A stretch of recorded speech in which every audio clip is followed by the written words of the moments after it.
తన శిష్యుల కాళ్ళు కడిగి తన నడుముకు కట్టుకున్న నడికట్టు నిప్పి వాళ్ళ కాళ్ళు తుడుస్తుండు. అంటే ఎంతగా ఆయన తగ్గించుకుండు అంటే శిష్యుల పాదాలు కడిగేటంతగా తగ్గించుకున్నాడు. ఆ పాదాలని తన నడుముకు కట్టుకున్న ఆ నడికట్టుతో తుడిచిండు. దేవుని నామానికి మహిమ కలుగునుగాక. మగ్దలీన మరియ వచ్చి ఆయన పాదాలని తన కన్నీటితో ఆయన పాదాలను కడుగుతుంది. స్త్రీకి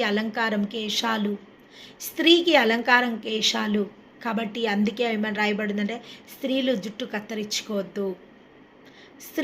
కత్తరించుకోవద్దు, మొగోళ్ళు కత్తిరించుకోవాలి కానీ స్త్రీలు కత్తిరించుకోవద్దు. తను ఏం చేస్తుంది, ఆ యొక్క స్త్రీకి గౌరవం, తన శిరోజాలు, తన తల వెంట్రుకలు తనకు గౌరవం.